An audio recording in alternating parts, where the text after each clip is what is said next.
এই সৃষ্টিখন কেনেদৰে ৰচনা হ'ল, এই সৃষ্টিখন কিদৰে প্ৰকট হ'ল সেই বিষয়ে বৰ্ণনা হৈছে তৃতীয় স্কন্ধত। তৃতীয়ত সেইবাবে সম্পূৰ্ণ 33টি অধ্যায়।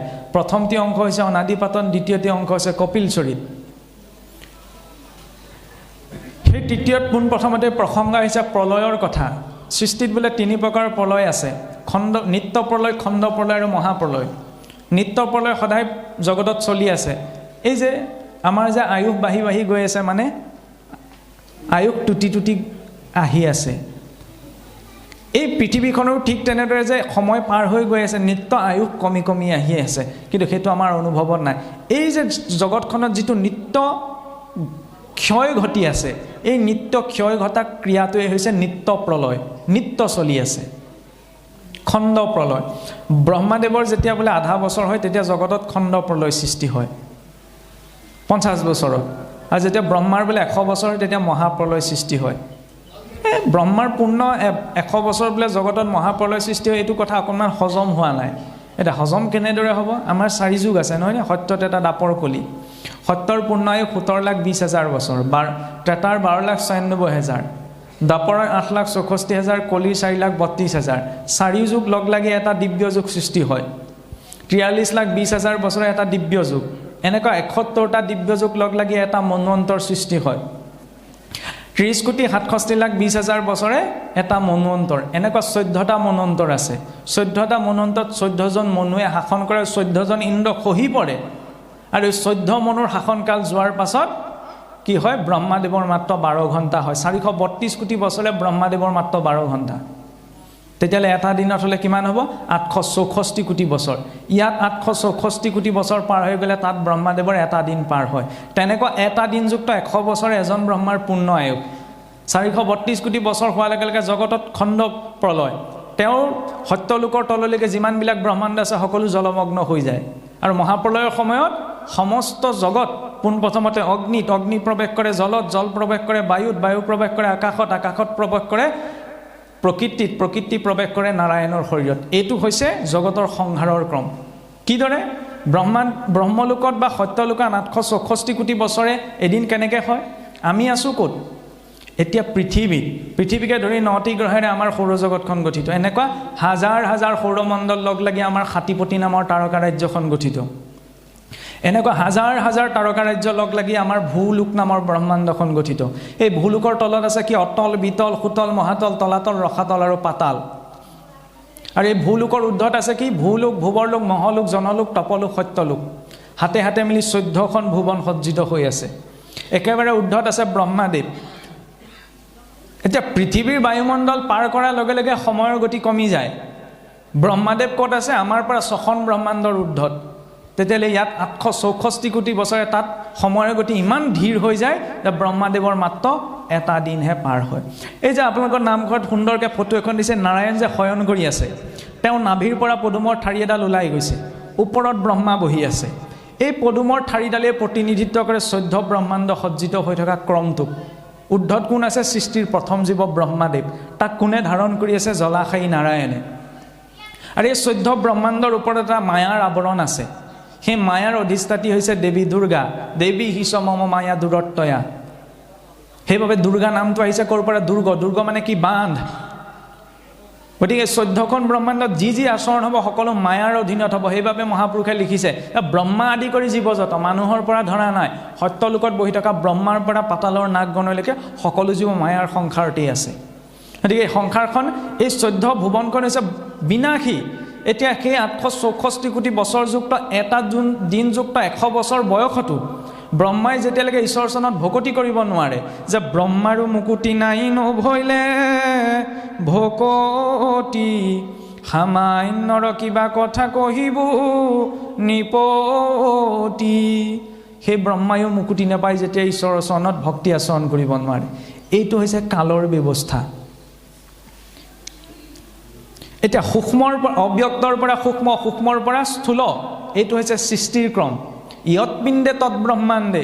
বিশ্বখন যেনেদৰে সৃষ্টি হৈছে, মাতৃ গৰ্ভতো জীৱৰ বিকাশ তেনেদৰেই হয়। চাওকচোন, প্ৰথমতে অব্যক্ত যে প্ৰথম দিনত 2 লগ হয় বৰ্তুল পঞ্চৰাত্ৰত, দশম দিনত কঠিন শুয় বুদৰি ফলৰ নয়।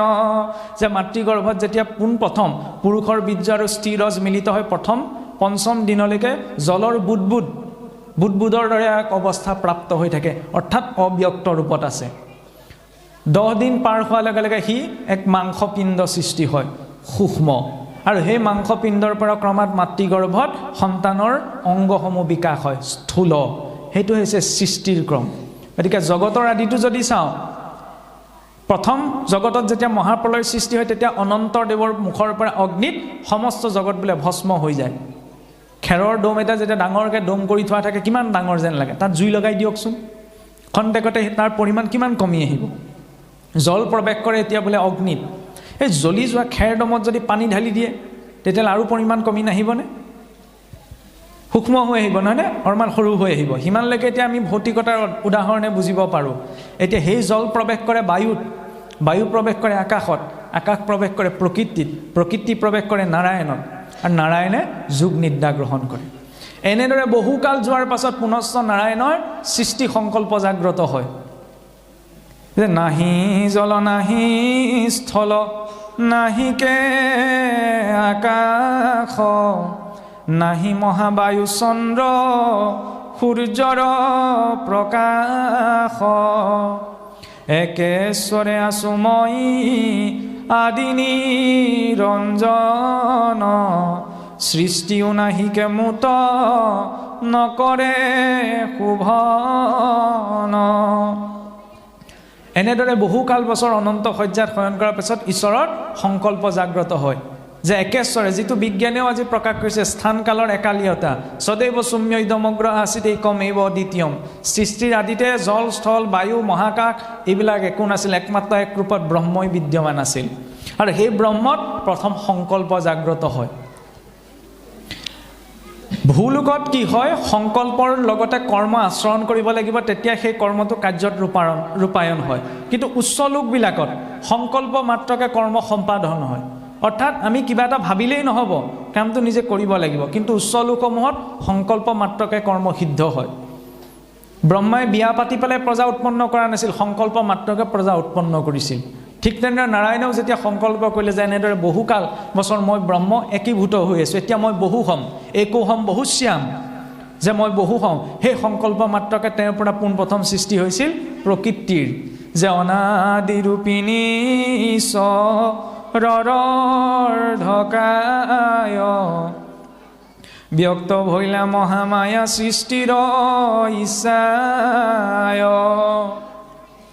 যেতিয়া প্ৰকৃতি দেৱী উৎপন্ন হ'ল তেতিয়া ঈশ্বৰৰ কটাক্ষে দেৱী ভৈলা গৰ্ভৱতী, প্ৰকৃতিৰ পুত্ৰ ভৈলা মহত উৎপত্তি।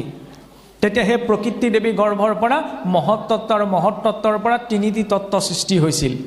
সাত্বিক অহংকাৰ, সাত্বিক অহংকাৰৰ পৰা 14জন দেৱতা, ৰাজসিক অহংকাৰৰ পৰা পঞ্চ কৰ্মেন্দ্ৰিয় পঞ্চ জ্ঞানেন্দ্ৰিয় মন সমেত একাদশ ইন্দ্ৰিয়, তামসিক অহংকাৰৰ পৰা পঞ্চ তন্মাত্ৰ শব্দ স্পৰ্শ ৰূপ ৰস গন্ধ আৰু পঞ্চ মহাভূত, পৃথিৱী জল অগ্নি বায়ু আৰু আকাশ, এই তত্ত্বসমূহ সৃষ্টি হ'ল। আৰু এই 14জন দেৱতাই অধিষ্ঠান ক'ত লাভ কৰিলে, যেতিয়া পোনপ্ৰথম ঈশ্বৰে প্ৰজা সৃষ্টিৰ বাবে ব্ৰহ্মাদেৱক স্বজন কৰিলে, আৰু ব্ৰহ্মাদেৱক ক'লে যে তুমি প্ৰজা সৃষ্টি কৰা। তেতিয়া মায়াই যেতিয়া 14 ভুৱন নিৰ্মাণ কৰিলে, তাৰ অধিপতি কাক পাতিলে, ব্ৰহ্মা। আৰু ব্ৰহ্মাই তেতিয়া প্ৰজা সৃষ্টি কৰিলে, পোনপ্ৰথমতেই সৃষ্টি কৰিলে কাক, পঞ্চপৰ্বা অবিদ্যাক, তম মোহ মহামোহ তামিশ্ব আৰু অন্ধতামিশ্ব। তাৰ পাছতে তেওঁৰ পৰা উৎপন্ন হ'ল 4জন সিদ্ধৰ, সনক সনন্দ সনাতন আৰু সনত কুমাৰ। ইয়াৰ পাছত নাৰদদেৱ, নাৰদদেৱৰ পাছত একাদশ ৰুদ্ৰ, তাৰপিছত বশিষ্ঠ পুৰহ পুলস্ত্য ক্ৰুতু অংগীৰা আদি 9জন ঋষি। সেই ঋষিসকলক ক'লে যে তোমালোকে প্ৰজা সৃষ্টি কৰা, কিন্তু ব্ৰহ্মাদেৱৰ প্ৰজা সৃষ্টি সম্ভৱ নহৈছে, কাৰণ তেতিয়ালৈকে তেওঁ স্ত্ৰী তত্ত্বটোক প্ৰকাশ কৰাই নাছিল। আৰু ইয়াৰ পিছত সংকল্প কৰি ব্ৰহ্মাদেৱে নিজৰ সু অংশৰ পৰা স্বয়ম্ভুৱ মনু আৰু বাওঁ অংশৰ পৰা দেৱী শতৰূপাক উৎপন্ন কৰিলে। সেই স্বয়ম্ভুৱ মনুৰ বংশই সমস্ত ত্ৰিভুৱনত বিস্তাৰ হ'ল। আমাক মনুষ্য বুলি কিয় কোৱা হয়, মনু উৎপন্নাতি মনুষ্য, মনুৰ সন্তানসকলক মনুষ্য বুলি কোৱা হয়। আৰু সেই স্বয়ম্ভুৱ মনুৰ 2জন পুত্ৰ 3গৰাকী কন্যা জন্ম হৈছিল। আকুতি প্ৰসূতি দেৱহূতি পুত্ৰ আছিল ৰজা প্ৰিয়ব্ৰত আৰু উত্তানপাদ। আকুতিক বিবাহ দিছিল ঋষি প্ৰজাপতিলৈ, প্ৰসূতিক দিছিল দক্ষ প্ৰজাপতিলৈ, আৰু দেৱহূতিক দিছিল ঋষি কদৰ্মলৈ সেই দেৱহূতি আৰু ঋষি কদৰ্মৰে সন্তান আছিল প্ৰভু কপিল সেই কপিল চৰিতৰ জৰিয়তে তৃতীয় স্কন্ধ সম্পূৰ্ণ হয়